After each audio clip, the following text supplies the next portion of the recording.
আপনাদের অপকর্মের কারণে দেশপ্রেমিক রাজনৈতিক সংগঠনগুলোর নেতা কর্মীরা 28 আগস্ট কিভাবে রক্ত দিয়েছে ঢাকার রাজপথে বাংলার মানুষ সে কথা ভুলে যায় নাই।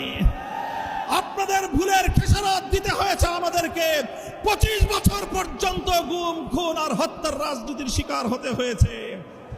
তাই আমরা চাই ভালোয় ভালোয় দেশ পরিচালনা করেন, জনগণের রায়ের প্রতি শ্রদ্ধা প্রদর্শন করেন, অন্যথায় রাজপথে সংসদে আমরা আপনাদেরকে মোকাবেলা করব ইনশাআল্লাহ।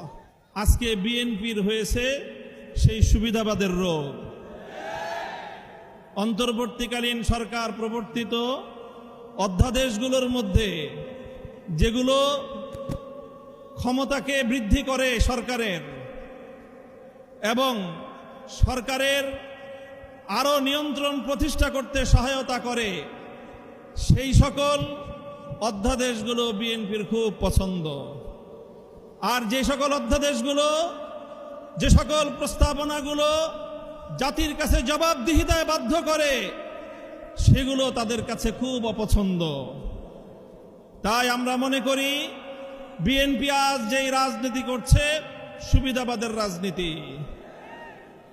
আমরা নির্বাচন পূর্ববর্তী সময়ে বিএনপির আরেকটি চরিত্র লক্ষ্য করেছি, সেটা হলো তলে তলে বিএনপি সারা দেশে গণভোটে ন্যায়ের পক্ষে ক্যাম্পেইন করেছে, কিন্তু প্রকাশ্যে সে ন্যায়ের পক্ষে কথা বলার দুঃসাহস তাদের ছিল না, সেই সৎসাহস তাদের ছিল না।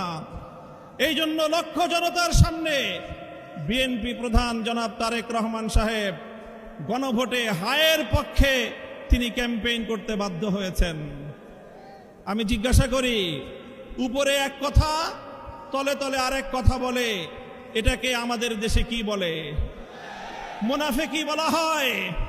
তাই আজ বিএনপির রাজনীতির দুই বুনিয়াদ, দুটি নীতি জাতির সামনে স্পষ্ট। এক হলো মুনাফিকির রাজনীতি, আরেক হলো সুবিধাবাদের রাজনীতি।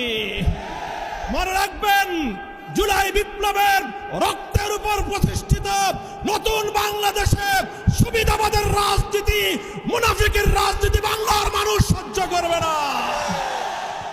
জনগণের পক্ষে, দেশের পক্ষে আপনারা যদি অবস্থান গ্রহণ করতে ব্যর্থ হন, দেশের জনগণের ম্যান্ডেটকে যদি আপনারা বৃদ্ধাঙ্গুলি প্রদর্শন করেন, বারবার বলছি, এদেশের জনগণের গণরায়কে যদি হাইকোর্ট দেখান, এদেশের জনগণ রাজপথে আপনাদেরকে মোকাবেলা করবে ইনশাআল্লাহ। 70% জনগণের বিপক্ষে